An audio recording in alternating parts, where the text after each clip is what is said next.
Everyone. We are bringing people together. Of course, it's very hard to break a social gathering.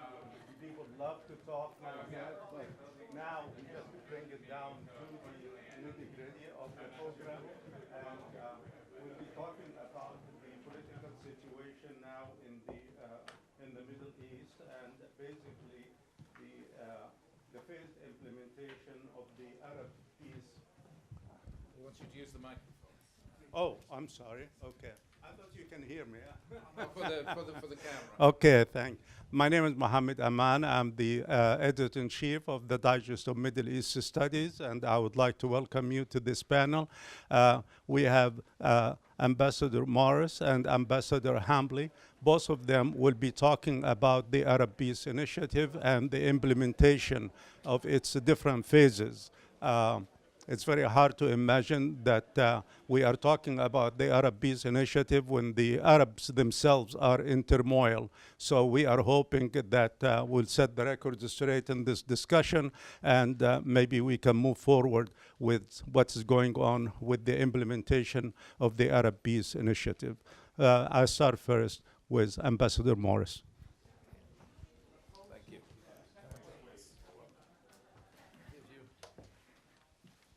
He's handing out copies of this. Thank you, sir. I'm not sure this is on. But is it 1, 2, 3? Is it on? Yeah. It's working. Excellent. Okay. That's great. The couple, well, some of you know, most of you know what the Arab Peace Initiative is. And there is a copy of it at the end of the document you have there. But it's an interesting time in terms of Israel and Palestine, in terms of the world. We have Abu Mazen growing older. Everybody, he can't last forever. And he seems to have lasted forever, but he's certainly is the end of his time, just simply because he's getting very, very old. So we have a situation in which there will, over time, next year, the year after, but at some time quite soon, there'll be a new Palestinian leader. And there's obviously the possibility, the remote possibility, the very, very, very remote possibility that we could have elections in Palestine. Very remote because we in the West can't tolerate the outcome, the possible potential outcome of an election in Palestine. We had the most intensely supervised election in world history in Palestine, if you talk about international election monitoring, and we could not and would not tolerate the outcome. So I don't know. Jury's out as to whether we will see another election in Palestine. Democracy in the Middle East generally we do not like. Let's just get this clear in case anybody of you think that our words are in accord with our actions. The situation is the probable. I mean, if there were an election, my money's on Marwan Barghouti, who is the imprisoned Palestinian leader. But there won't be, and so my money is personally on Dahlan, odd character. Used to be so hated in Gaza. He's a Gazan, you know. So hated with his death squads. Yeah, he was Mr. Evil, if you can imagine a Mr. Evil. Now the Gazans, it's funny, what time does. The Gazans quite like him now because he's helped cement come in from Egypt. He's done various things, and they just are tired and they want an end to it, and they realize the Israelis like him, and so it's a way out. So my money's on him coming in, not through an election, and make him acting president. Whoever's going to be, is going to be imposed, and then it'll become de facto president. It may be somebody else. There are others, no doubt, that might end up in that position. But he's people are fond of him. We have moving swiftly on. Regardless, there are going to be changes. There will be changes here. You're going to have a new U.S. president, and whether it's Hillary or the other guy, I don't know. It's Trump, Hillary or Donald. Yes, but things will change. Things are changing. Things will change, which is interesting. It's an interesting time for the world. It's an interesting moment changes bring opportunities. We've got a guy we're very fond of, Mark and I, called Lord Stone, who's on our board for the Next Century Foundation. Andrew Stone's a Jewish guy. He's calls himself, gosh, it's strange, some of these guys. He calls himself a Jubu, which is a Jewish Buddhist, which is a fashionable thing to be, I think, now at the moment. But anyway, whatever, he's a very good guy, and he's a good thinker. And he spoke in Parliament 2 or 3 days ago, and he put down, this is in a debate in the House of Lords in the British Parliament, he put down his 7-point plan for peace in the Middle East. He's talking about Israel-Palestine, of course. And he says, and I kind of liked it, so I just thought I'd kick off with this. Israel accepts the Palestinian belief that the region, Israel accepts the Palestinian belief, this is point 1, that the region is their homeland, and Palestine accepts the Jewish belief that the region is their homeland, that both accept a two-state solution. You know, he's a kind of an idealist. It's an important point, actually, because a lot of Palestinians are coming now to believe in a one-state solution because they are so despairing of the concept of a two-state solution. So it's an interesting point to emphasize. Second point, and this is very Andrew, each state writes a new constitution for an overall confederation. He believes in a confederation of Israel and Palestine. He doesn't believe in sort of separate states. Confederation is a very fashionable word at the moment. People are talking about Iraq as a confederation. But we haven't seen a successful, well, I guess Switzerland was a kind of confederation at one point. And it would still claim to be a confederation. Well, there you go. Okay, so it's a concept. Andrew's third point, each state has its own security arrangement plus a joint military and policing authority over the two states. His fourth point, he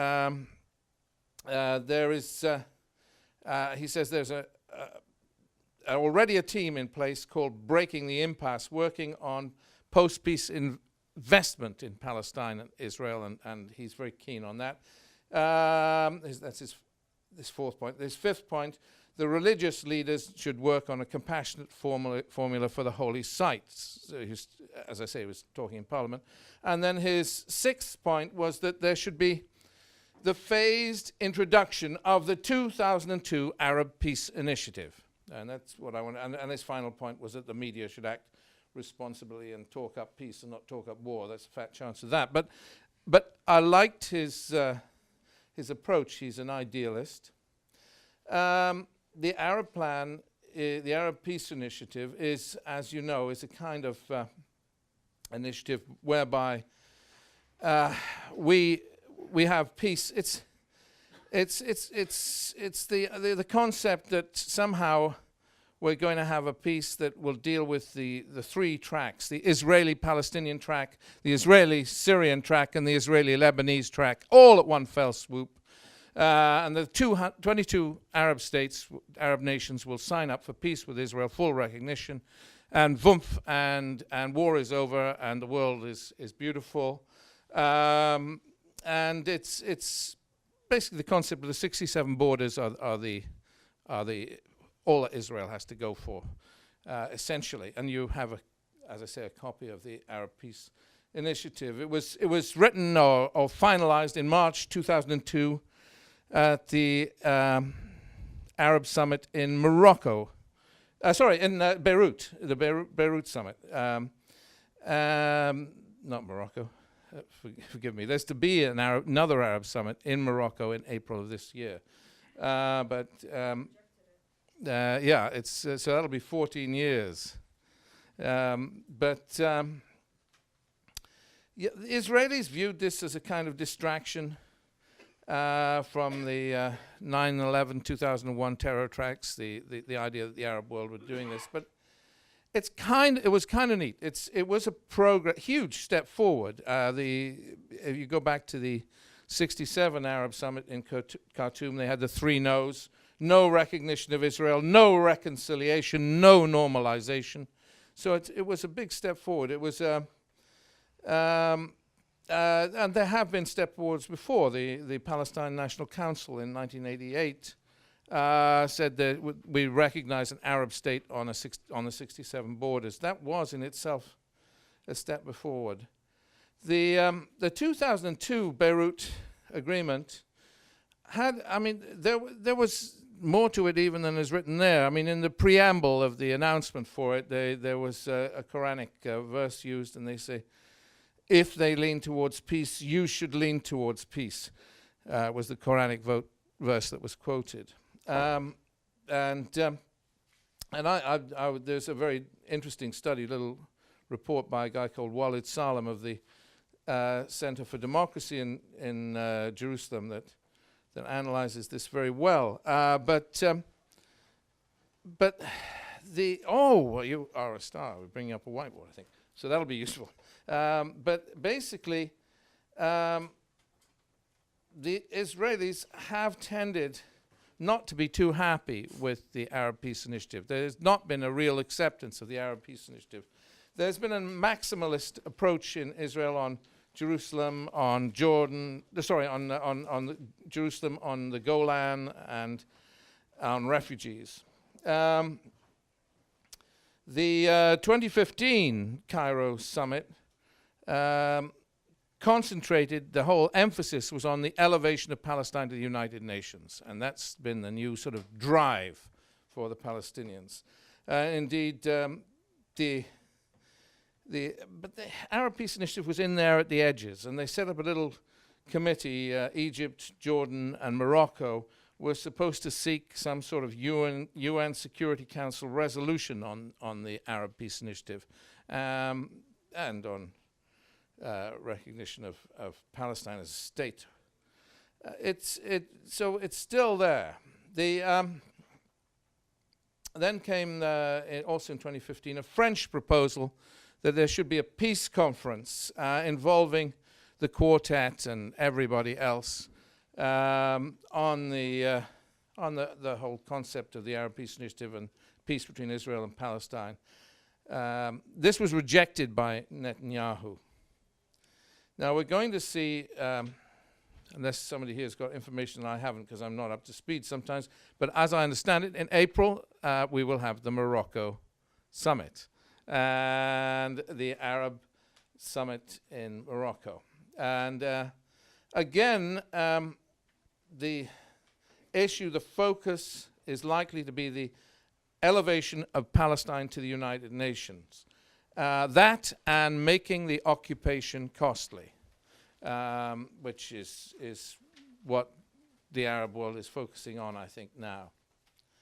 And yet, we have, I kind of like the idea that you can, how do you do this thing?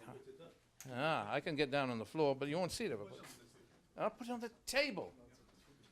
Charter, thank you. I will have to, put that over there. This is very clever. Okay. Brilliant, brilliant, brilliant. Okay. So,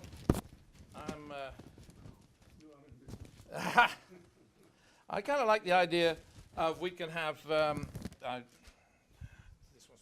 we can have concessions. If you look at you can't see, you see this? You can't see this. Some of you can. You can. Some can. Okay. Easy. Thank you. Okay. No, there are all sorts of concessions that can be made. What the Israelis want, the Israelis would love the moving of so for Israel, what are great things for Israel in terms of, they'd like the US Embassy moved to Jerusalem. Now what we're talking here about is the phased introduction of the Arab Peace Initiative. So you don't get all your goodies in one go. Getting the whole thing dealt and done with is a big deal. It's a big ask, you know? You're going to sort everything out and make things perfect in one blow, and then you're going to have all 22 Arab states recognize Israel in one blow. It's a big ask. Now, suggesting you can have the phased introduction of the Arab Peace Initiative is a kind of betrayal in the view of some more radical thinkers on the Arab side. But I reckon it's the only way forward. And there are real concessions that the world can give, that everybody can give. The Israelis would like that. They would like reference to Israel as the capital of, to Jerusalem as the capital of Israel. As you know, Israel was founded in 48 with no constitution, no borders, no capital, and they founded a state regardless. And it's a clever way to do it. But they would like Israel recognized, which it is not. Israel's capital recognized as Jerusalem. That's a big deal. So these are big concessions. They obviously they want recognition by the Arab states. Now there's a kind of interesting thing here. The Arab states, everybody says, the Arab states don't recognize Israel. Well, they don't, and they do. It's very mixed. For instance, some countries, the Comoros, I never know how to spell Comoros. Anyway, I think they spell it themselves with a K. But anyway, the Comoros takes Israeli passports. Israeli people can travel freely as they can to Tunisia, believe it or not. As Bayan was very coy this morning, but the Kurdish region of Iraq takes Israeli, the KRG takes Israeli passports. Israeli citizens go regularly. Huge trade with Israel. They actually, the airport security system, which is a massive deal, was put in completely by an Israeli company. Not in any sort of, it wasn't discreet or anything. It was just very upfront, and the Israelis came in and they did it. So you have varying degrees of, Mauritania, another so-called Arab state, takes Israeli passports. Bahrain, big time. They did have a mission there. Of course, they got a Jewish, or did, I presume they still do, Jewish ambassador here. Morocco, very much so, takes Israeli passport, have very close relationships. And one of the Moroccan ambassadors told me that, any Israeli citizen is so welcome. Any Jewish Israeli who comes from Morocco will automatically be regarded as a Moroccan, and there's none, So you have a possibility of, and there are countries like Tunisia, Oman, Morocco, Qatar, Bahrain that have had trade offices that have closed down at various times as the Intifada has gone worse, or mostly in relation to the Gaza war. A lot of these closures of offices took place then. So you can see that we have differing levels of recognition. What I'm suggesting, or what I would like to suggest, is that some of these states, I would put Qatar and Oman. Qatar has an odd sort of situation. It doesn't actually officially recognize Israeli passports, but the place is crawling with Israelis, as far as I can tell. And of course, they'll be coming in for the World Cup. Oman certainly doesn't officially recognize Israeli passports. It took a step back. But I would suggest that some of these nations are asked to provide recognition in sort of a first wave, if you like, of that you don't go for the entire Arab world. So countries like Oman, Qatar, Morocco, Bahrain, these countries could come initially to the fore in terms of peace with Israel as part of a new Madrid-type process, or whatever you called it. What do the Palestinians want? They want the PA headquarters moved to Jerusalem. These are little concessions, and why not? They want reference to Palestine. Al-Quds, Palestine is having Al-Quds, Jerusalem, as its capital.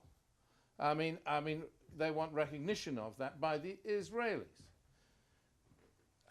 sounds impossible, but shared sovereignty is not such a difficult concept. A Lubavitcher rabbi, who in theory they're the most extreme group of the lot, but the Lubavitcher guy said to me, no, we can have it. There's a law in the Torah, husband and wife can own the same property, and it doesn't impinge on each's right. I mean, the idea that Al-Quds or Jerusalem can be the Palestinian capital is not such a big deal, I don't think. And a lot of people, one of the things I didn't like about the Oslo process is it took the easy bits and dealt with them. I think we should deal with the difficult, hard issues, and Jerusalem is probably one of the hardest issues. Deal with the difficult, hard issues up front, and I think this could be done in this context. And of course, they want Security Council recognition of their state. They're getting creeping recognition as it is, you know, state by state. They're doing quite well, but they want. And they want other things, Palestinian control of Area B. And it's doable. I mean, you know, and then you can move on. So, I mean, I don't know, they want land lease for settlers in Area C rather than settlement. I think that we can move forward with steps on areas. Basically, we can go step by step. The little moves that mean that shared security. You can have a kind of a peace process whereby. I mean, we had joint patrols for a long time that were really great with the Palestinians and the Israelis, even in Jerusalem. And we can move back to that. There are ways we can deal with the security issue. But essentially, what I dream of, what I would like to see, is this concept of the phased introduction of the Arab plan. We took it to Cairo and discussed it with Mohammed Shaka's group, the Egyptian Council on Foreign Relations, and they were very positive. The response was very positive. Indeed, they thought that this might be a way forward, the phased introduction of the Arab plan, the Beirut Initiative. And that the idea that you could make concessions step by step, and you have in that, you have a kind of a program outlined, which has been written in that non-paper, which is put together by an assortment of interns and people from various places. But in essence, the detail doesn't matter. If you go step by step towards peace, instead of trying to go for the whole cake all at once, then maybe we can get there. They were quite responsive, and they've looked at it. They've given us feedback. It's mixed. Some of them more positive than others. But by and large, a positive feeling. In fact, the Egyptian Council of Foreign Relations was thinking at one point of making it the lead idea in it when it took its delegation to Ramallah. I'm going back to Cairo with Ambassador Hambley in about a week's time, so we'll take it back to them. The only other government we've shown this to is the government of Oman, the Sultanate of Oman, and their response is equally fairly positive, although it's nothing official. Nothing is official, but we have given it to them.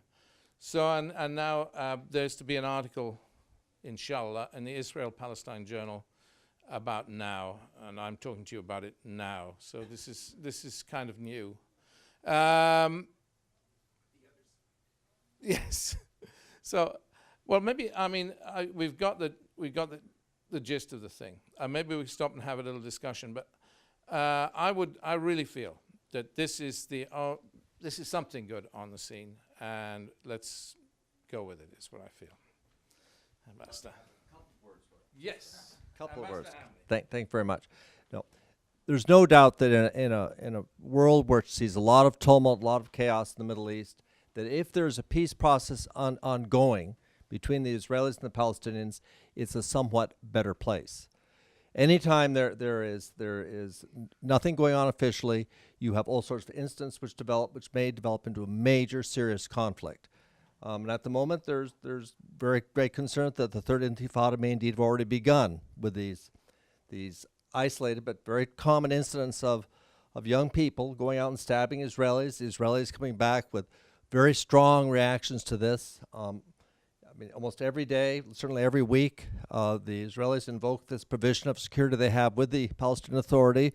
They tell the security officers in Palestine that put your folks in the barracks. We're coming in tonight to make an investigation to arrest a few people. And they go into a house, an apartment block. They go into buildings. They grab out 2 or 3 people, leave a real wreck of an apartment when they leave, and they go back. The Israelis come back. That sort of really undermines the Palestinian Authority's perception that they are in charge of security when this happens on a routine basis, increasingly routine.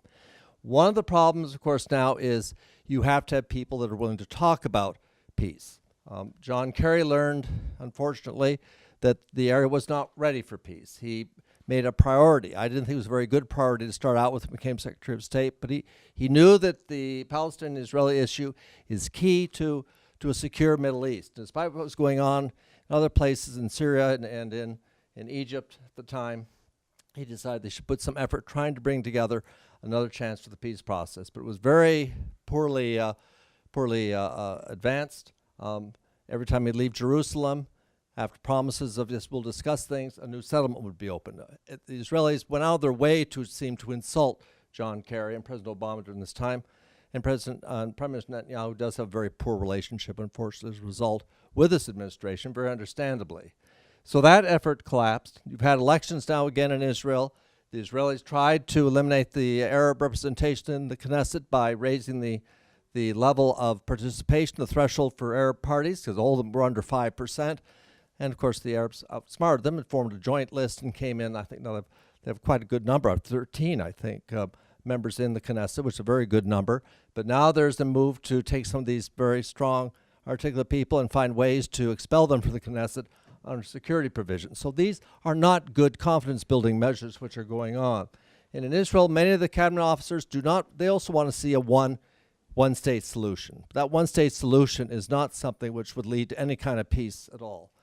On the other side, of course, Hamas has never been involved in the most recent peace process initiatives with the Palestinian Authority. The United States made sure they're completely isolated from this process. And of course, the Hamas position has been, as Mahmoud Zahar told us quite fervently, they want to have Hudna, a truce for 20 years, 25 years, because they see their numbers increasing, and then, in fact, that then give them a majority of the population of what is overall Israel-Palestine, and then they could perhaps vote the Israelis out, somehow get them out. But that's not also a very strong contribution to a peace process. At the moment, you have Egypt and France have been having discussions over the past month about a new approach on the peace process. Allegedly, they are focusing on the Arab process once more, and I think the timing of this proposal might be very good from that respect. I hope we can bring this up with the French government as well. I think they'd be very interested in this idea because it's very active. But the French, of course, have a different view than we do on some of these aspects. The Israelis get their back up when the French come out in support of the boycott, divestment, and sanction approach. But I think we have to take account of the fact that it's a very strongly anti-peace movement in Israel at the moment, and among the Palestinians as well. There's a lot of consideration that it's just not worth their time and effort. So the United States no longer has a reputation for being an honest broker in this particular process. We will certainly have a buy-in on this, and I don't know how we're going to get that, but I think if we perhaps work with the Israelis, those who will talk to us, and the Egyptians, get the Egyptians on board, be a first good step. And just a footnote, I mean, the alternative to a peace process, if we don't have peace between the Israelis and the Palestinians, we can't go on. This is a can, Bayan was talking about kicking cans down the road. This is a can we can't kick down the road forever. Because, for why? I mean, because we're going to build walls everywhere. We live in an era of rockets, and walls are not going to save you. You have a situation where you already have a very unpleasant mini intifada going on now, in which there's stabbings and so forth, people throwing, I mean, all sorts of bizarre incidents. People, one guy was, a Palestinian was shot because he was throwing vinegar in the face of, but just trying to, as if it were acid, this kind of thing going on is not a way to sustain a future for Israel and Palestine. And we lived, and this is against the backdrop of things like ISIS emerging on the Arab scene. ISIS that believes now is Armageddon. This is Armageddon now. Their newspaper is, their magazine, a very effective magazine called Dabik, which is published using, and Dabik is a symbolic place in Islamic mythology, or it's referred to in a hadith as to the place where the last battle begins. But where does the last battle end up? In Israel and Palestine. You can't go on not resolving this issue. You can, but it doesn't bode well for the future of the Middle East. This is the core issue that has to be dealt with. And it's a symbolic issue as well for the entire Arab world and for the Jewish world, obviously. So we need to deal with it. And kicking the can down the road is very, very, very unhealthy. And it's resolvable. I mean, compared to the mess in Iraq and Syria, it's much, in theory, it's much more easily resolvable. So we should really get this. And it was nearly done a couple of times. It was nearly done. By America in the lead, actually, and let's face it, we just need to just go that extra mile and sort this nasty little mess out. And I think it's the guy back there saying no. We have time for questions. What I noticed is Use the microphone so you get on the video. I don't know whether I want to be on the what I notice is that you've gone to Egypt, you've gone to Oman, and you're talking about Morocco and what have you. How do you pressure the Israelis to do this? I mean, it takes two to tango, no?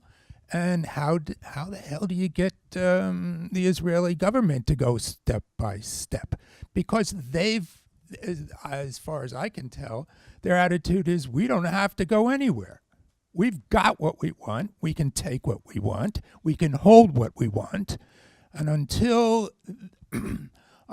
there's a very broad pressure to convince them that they can't do that, there's no incentive for them to move.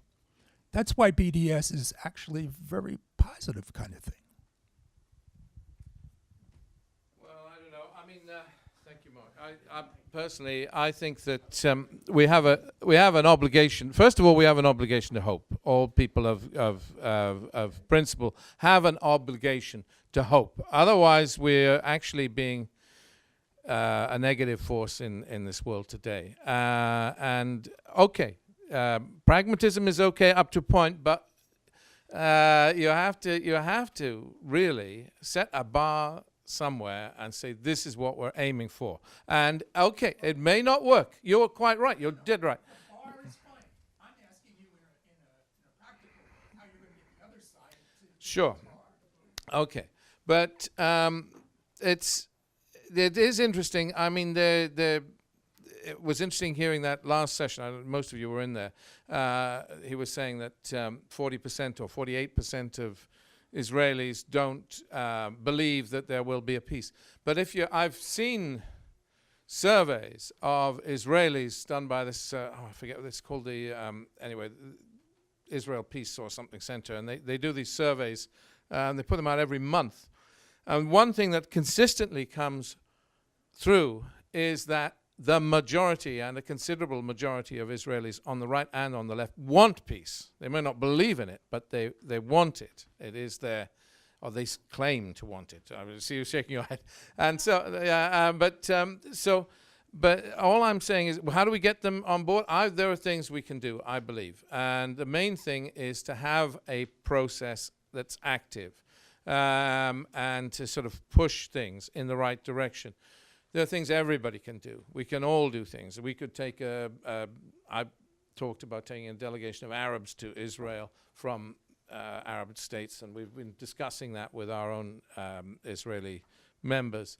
But on a more important level, we really need nations like the United States of America to take a new and fresh interest when you have a new U.S. government. So we need a little bit of thinking outside the box, because we can give them some different ideas to, grab hold of and start a new initiative. Here, and Elizabeth. I have a question, if I may, about this item 4. You didn't include it on your gradations of approach. Obviously, it's extremely important to the Arabs because it's one of 7 points.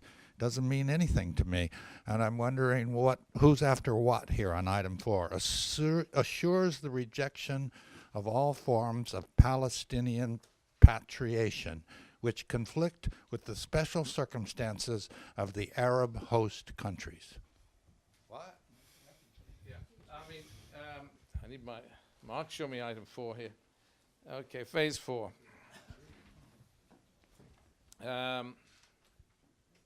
Am I looking at the same thing here? Where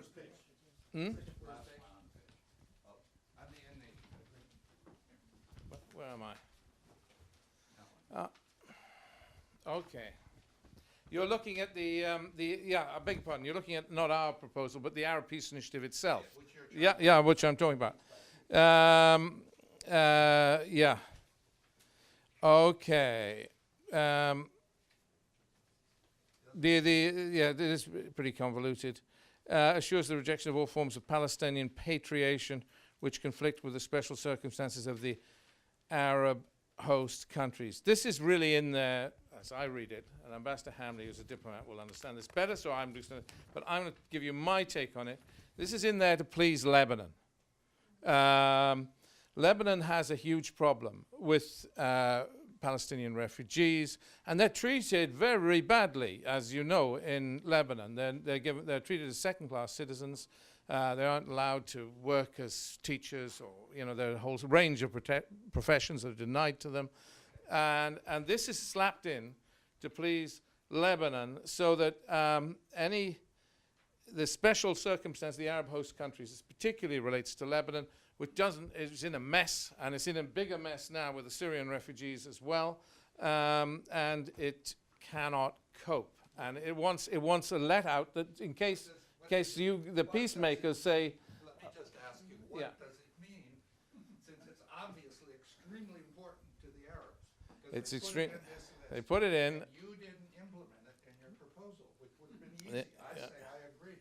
Well, fine, but I think it's just that so that we won't have a situation where you say those Palestinian refugees can remain in Lebanon forever.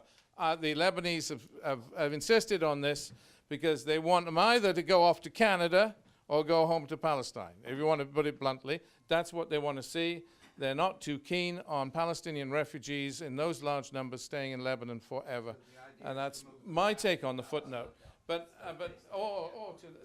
Mark, am I getting this wrong? No, that's correct. Yes. Okay. Actually, it's sort of a segue into it. I think you're talking about the law of return, and I wanted to mention that I had the Can you hear me in the back? I have the opportunity. I'm former U.S. ambassador to Qatar, but I had the opportunity when I was in the State Department to head the multilateral peace. I was chair of our side, which dealt with the Palestinian side during Oslo, and the Egyptians and all the other Arabs about this very issue of Palestinian refugees coming back. And just my general take, and I'm way out of date in this is like over 10 years ago, but this is the most contentious issue. Jerusalem you can deal with, all that other stuff, recognition for sure. Back in the 70s when I was in Israel, these countries recognize Israel. It was tacit recognition. That's not the issue. It's these refugees and coming back. And it's not just Lebanon, at least from what I heard, it's also in Egypt and getting their land back and some sort of compensation. I'm not suggesting that you and Mark start with that, but that's the issue. That's why settlements, that is the contentious issue. And to get back to your point, Mark, and to what you're saying, William, I applaud 1,000% what you're doing. The gap in not having any sort of peace process is so dangerous. People are focused on ISIS, but this stuff is going to blow up, and it's good that people like you, and I hope other organizations glom on to what you're doing, are doing what you're doing. But in terms of solving that, if you started with that, if you're able to do something with that, even one little step, and we tried, would be a magnificent thing. I mean, that would turn things around greatly. I'm sorry I was going to do a question, but I just thought I'd interject that and just keep up the good work. You've already got my donation. Excellent. And they've been very polite. But these guys are really good, and if anybody can do it. Remember, Oslo started with academicians, not State Department gurus. It's people like these nonprofits. So people like anybody in this room can really help the process work. Thanks. Thank you. Thank you. Actually, I don't need it. Well, you have to for the Yes, I don't need it, but I will use it. Two things, really. One is that you want the Arab countries to make the first move in order to get the peace process moving. What do you expect Israel to do in return? Second is that have you shared your ideas with the Israelis themselves? I'm not talking about the government. I'm talking about the liberals, the pro-peace groups, so you can have support inside Israel the same time you are approaching. Because the only thing you talked about is going back to Cairo. Cairo is only one place you can go and talk to them. But you really need to talk to the Palestinians and to the Israelis to try to get their feedback, because everybody wanted peace in the Middle East because we have enough trouble and enough mess over there. So if we can get the Arabs and the Israelis to sit down together, and I'm talking really about Palestinians, the Arab countries can stamp whatever they agree to. But the problem is that you have a leadership in Israel today. Netanyahu has said, not in my time when I'm a prime minister. So the only thing you can get the peace moving on the Israeli side is to really go and approach a lot of organizations over there that are in support of peace with the Palestinians. Then they can pressure their own government. And by the way, when we talk about disagreement among the Palestinians, there is also disagreement among Israelis.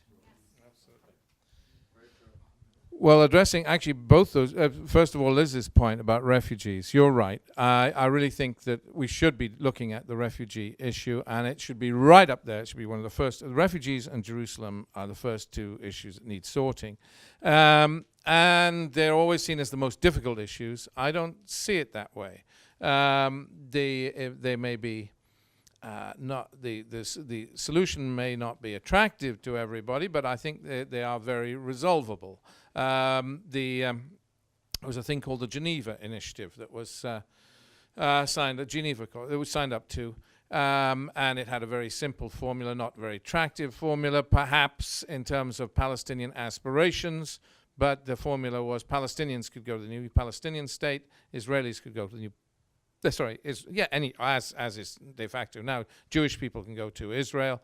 Palestinians, refugees can go to the new Palestinian state, and if they did not, they could stay where they are. They could accept compensation, or they could go off to Canada or somewhere if there was part of an agreement that they might do so.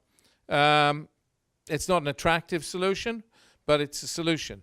What you can't do is what was done with the footnote to the Clinton parameters and say, we, a Palestinian nation, give up our right of return for the Palestinian people, because it's not a thing that Yasser Arafat or Abu Mazen has in their gift. You're talking about a basic human right of refugees and so on. You can't, then they can't speak for them. They're not even in the same country. The refugees are by by their very nature in different places. But short of that, I'm sure that the refugee issue is resolvable. I like the formula that was proposed in the Geneva Initiative, but how it might be negotiated. There was a suggestion that there would be some, under I think the Clinton parameters, I can't remember the details, and they're experts in this room better than me, but there was some suggestion that some Palestinian refugees, I think there was up to 100,000, might come back for family reunification and so on.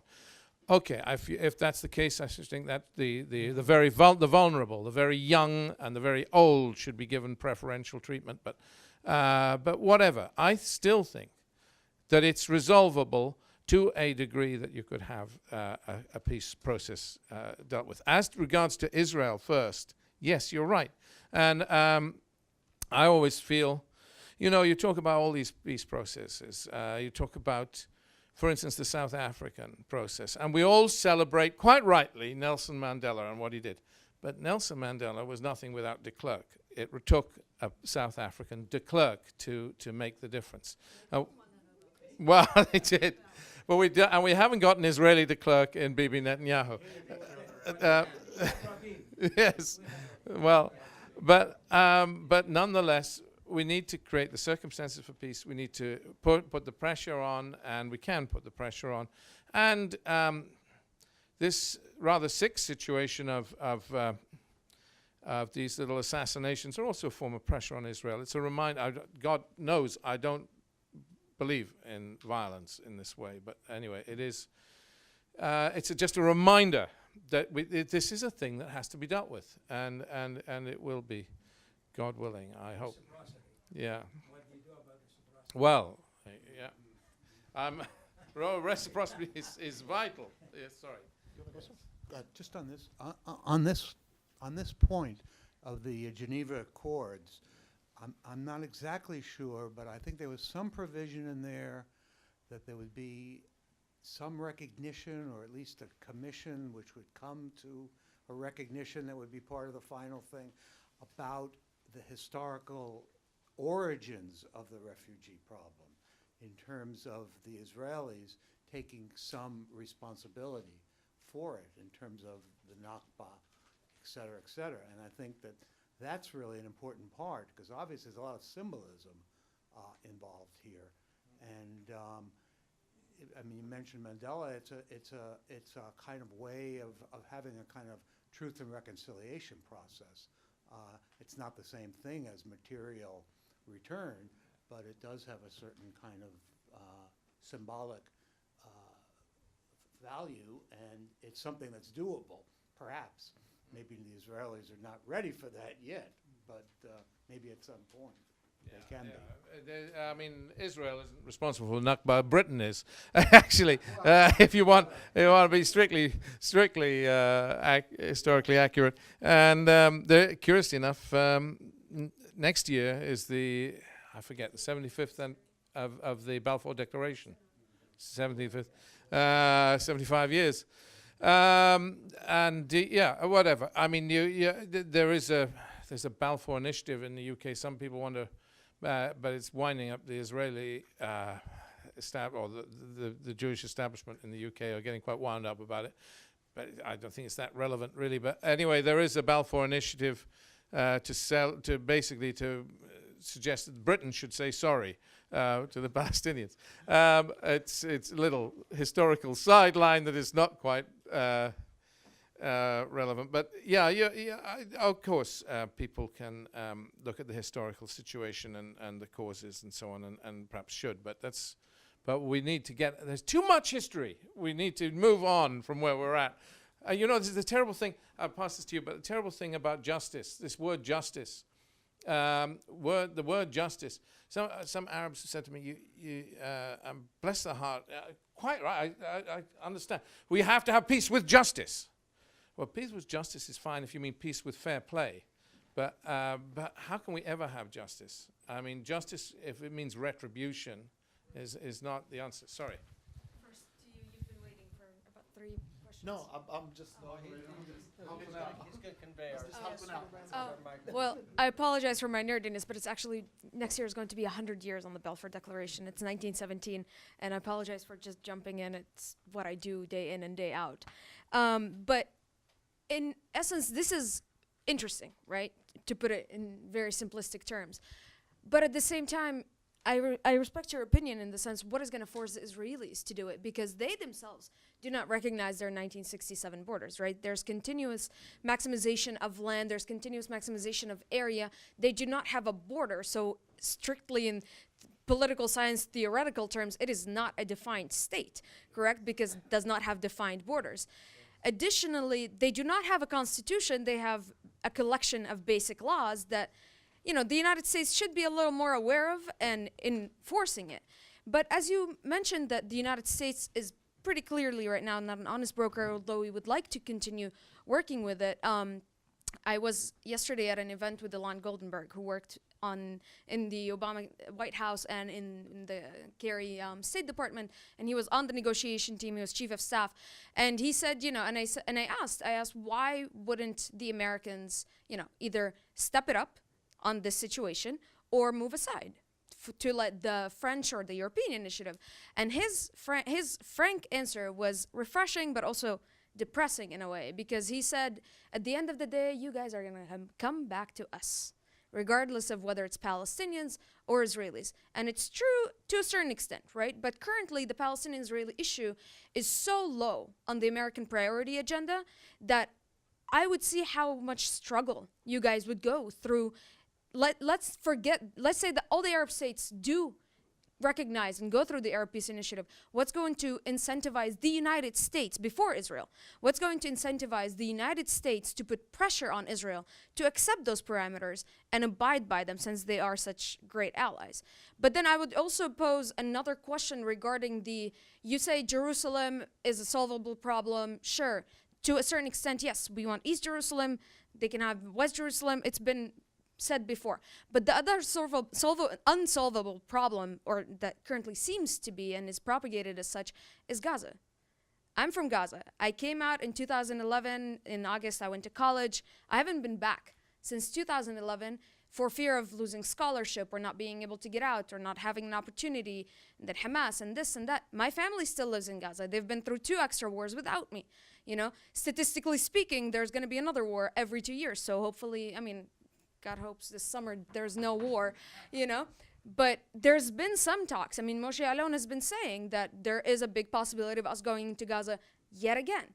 So how would you propose is Gaza even put on the agenda? And since you are going to Cairo is playing a very big part in the blockade on Gaza, with the constant closure, with the tunnel flooding, with this and that. So how do you propose, or has it even been thought about, or is it just a total, like, no man's land that nobody talks about? Ambassador Hambley, do you want to go first? I'd like to say something. Yeah, I'd say just a bit about the U.S.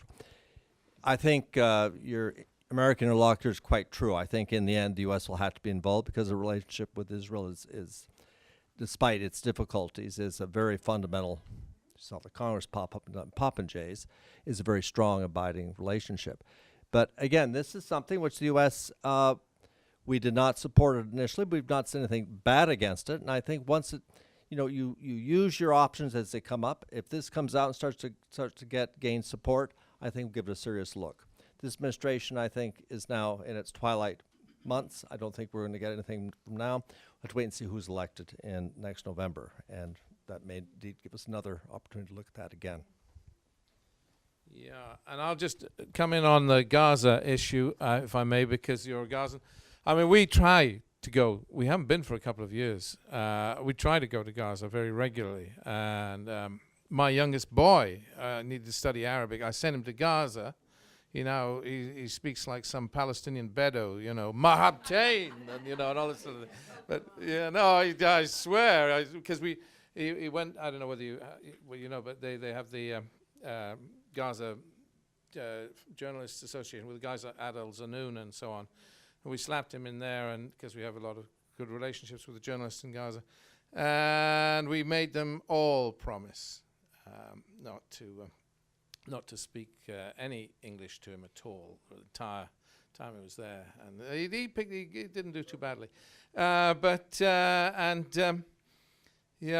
Sweet, he was the journalist he was being family he stayed with. The guy was shortly after he left. He was doing a story on, they had a Gaza bomb diffusing fellow, and he was diffusing a bomb, Israeli bomb, and he was blown up. Sam's friend was blown up, and so poignant. The Gaza is awful. The situation is awful. I mean, last time I was in Gaza, I remember I was in a hotel room, and boom, this huge explosion. And I thought, my goodness, the world's coming to an end. I grabbed my passport, and then I ran downstairs into the hotel lobby, and everybody was just going around their business normally. And I thought, but. And they said, no, that was, what do they call it, a sonic bomb. Yeah, it was a low-flying jet that had come through and just flown right low over, and boom. And they said, no, we're just used to it, nothing. And it does bother the kids. They don't come out in the playgrounds, in playtime. Yeah. Well, anyway, so Gaza has Gaza's misery. And gosh, and the heights of Gaza is inspiring as well. I mean, it's inspirational. You see, I remember a building site, bomb site, and the guys were they had a big, huge monster JCB pulling out these twisted reinforcing rods, and then pulling them through an enormous vise somebody had made and making them into straight reinforcing rods again. And then taking the rubble, same bomb site, taking the rubble, and then using, they had a little cement, they didn't have much cement, molds, and then using the rubble with a little bit of cement to make breeze blocks, so they could do, because, That's not certainly a new, mostly well, Silicon Valley of people. all right. That's humanitarian. No, okay, all right. All I'm saying, all right, politically, I believe that Gaza is there's a chance of a new beginning. The man we all hate is likely to be the new Palestinian president. We all hate him. I remember I went to Gaza once, saw Dahlan. This is before all this, and I said, I shouldn't be doing this on camera, but anyway, I was pleading for a guy called Jawid Hussein, who was a controversial figure, but he was a friend of my father's, so I wanted him out of jail. He'd been kidnapped in the Emirates, taken to by Arafat and taken, and he was in jail in Gaza, an old man, and I thought we should get him out. And I remember Dahlan turning to me and pointing at my stomach, and he said, "William, if I had him, I would kill him." This is a tough guy at that time in Gaza. But on the other hand, the Gazans want him to be Palestinian president. They want a resolution of this thing. And if so, maybe we won't have a three-state solution, but a two-state solution, and Palestine will become united again. It's not a bad idea. Let's have Mr. Dahlan as the next Palestinian president and solve the Gazan-Palestine friction. The Israelis want him because he's their boy. I mean, sorry, I'm on camera. I should shut up. Sorry. Okay, I've been listening to this discussion. I come from a different place than I think most people in this room, and that my ties to this is Jewish Voice for Peace, and I've got relatives right through Israel and in settlements, and the few times I've spoken to any of them, they've stopped talking to me, but the few times I've spoken to any of them, I become more and stronger, but in the opposite direction from them. But I've been hearing the same kind of optimism for the past, 15, 20 years. I keep going to these sessions, and I keep hearing the same kinds of things. This is what we need to reach peace. And as people were talking, I just sort of wrote things down.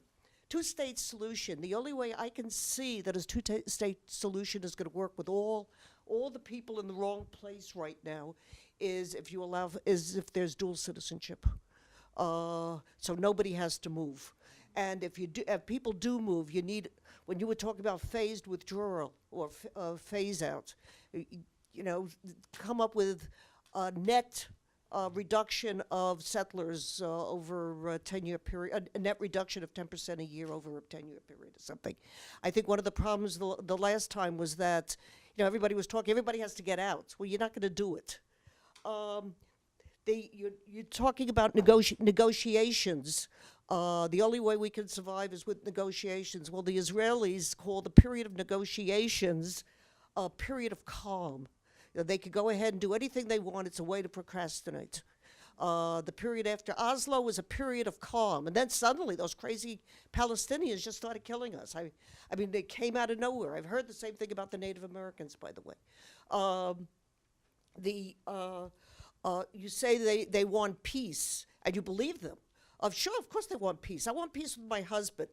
If he just did everything I said all the time and never argued with me, we'd have calm and we'd have peace. I don't know what's wrong with him.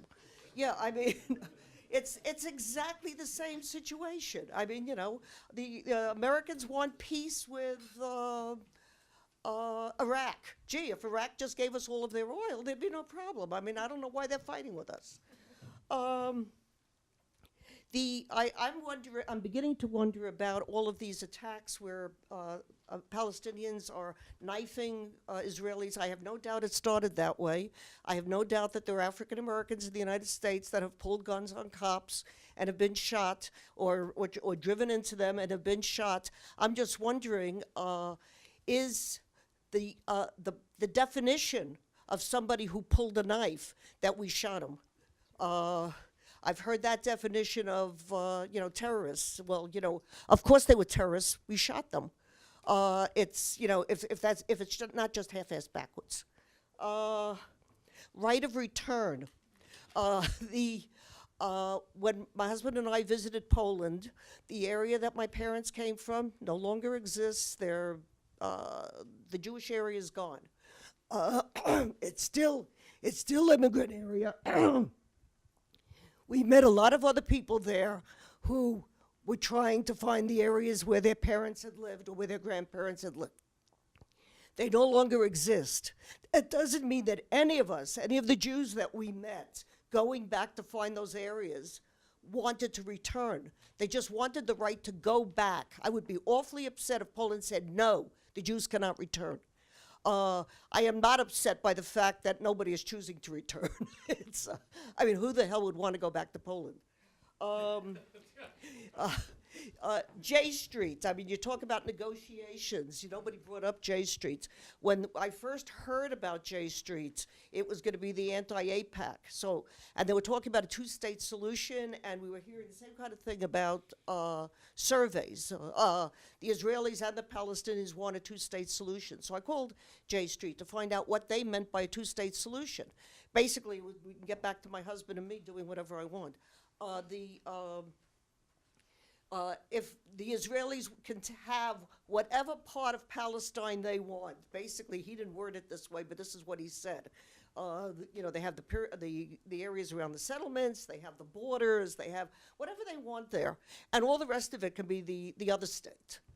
Now, I haven't spoken to J Street now, and that must have been 10 years ago. When did J Street first start? Maybe they've changed, but I get the feeling that maybe they haven't. It's peace now is probably the more anti-Zionist of the Zionist organizations, because they do follow the settlements. They do come up with some very, very decent information. Talking about Gaza. I keep hearing that Israel disengaged from Gaza. Israel did not disengage from Gaza. Israel got the Jews, got the Israelis out of Gaza so that they could commit genocide. And that's what they've been trying to do ever since. And if anybody thinks that they left there for any other reason, they're crazy. And, I already said two-state solution. Okay, well, that's it. That was very... Well, you first. You want to go first? I'll come in. Be that as it may, I think, as William indicated, you have to have hope. You have to try and find solutions to some of these issues. And we're going to try and do that. Well, we'll try to do this, and we may not succeed. Maybe we will, but someone else, maybe we'll inspire somebody else to do this as well. We have to go to Israel and find the diminishing numbers, but there are groups in Israel which support these efforts. And I agree with the other speaker who indicated that we should, we have to mobilize support within Israel, to put pressure on their government to try and support this as well. It's sort of an uphill battle. This is the first day this has come out here in Washington, and it's coming out in Israel today too. Egypt has had a pre-look. We have to go back and talk to them about it. And of course, our own government as well, we have to introduce to them too. Can I add one thing? Just before I mean, you raised so many points, but I'll just add one little point about one state, two state solutions. There was a wonderful Jewish philosopher, Martin Buber, who used to believe in a one state solution.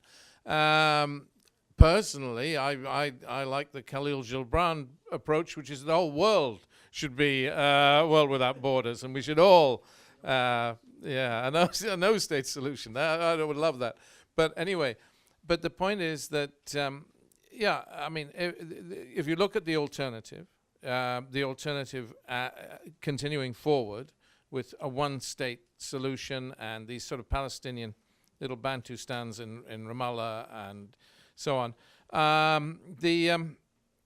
it's not sustainable in my view. I may be wrong, but I don't think it's sustainable, and I don't think a one-state solution is sustainable for the Israelis. I mean, let alone for anybody else. And perhaps the Palestinians recognize that. That's why maybe there is increasing. Another reason there is increasing support for a one-state solution in Palestine. I don't think it's good. Your little footnote there about dual nationality, I think that actually might well, in a genuine peace process, I think it may deal with one or two issues, and I've often thought, I'm actually a dual national. I hold my mother's American, my father's British, and I have two passports. Very handy, and I can see it would be very handy for solving some of the little difficult issues in regard to. Well, yeah, but I mean the concept that people could have a Palestinian and an Israeli passport be kind of useful, and I think the Arabs should take advantage of that. I remember there was. And Arabs should start to vote more regularly. The people of Jerusalem should vote, and they would. Anyway, I'm sidetracking. Here we go. Last question. Yeah, it's just I am wondering. You're always hoping that there will be change when the Palestinian president will change. Why we don't consider also the Israel president will change? Why just we always put only the side we need the change to fix from the Palestinian side, not from the Israel side?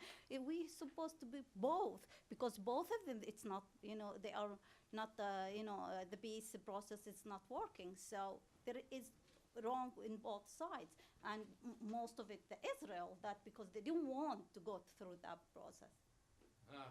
I will. Yes. Okay. So very bad. You're right. You're right. You're absolutely right. I'm sorry. No, of course, and inshallah. No, I mean you can't go on forever either, and there may be a world post Bibi Netanyahu. There may be, and we can hope and hope for that, and no, I mean yes, there are very good, there are wonderful politicians on the Israeli side, and some of them a little bit out of the loop. I'm very sad not to see Dan Meridor in Israeli parliament at the moment, and a very reasonable Likud man. There are real great thinkers there who are he's Likud and he's a peacenik.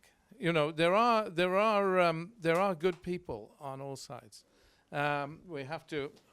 Mark, do you want to add last word? And then we're done. I would like to thank both Ambassador Hambley and for joining us, and also to thank you for leading the discussion. And I'm sure the discussion goes on, and your opinions reflect the views of many other people in this conference.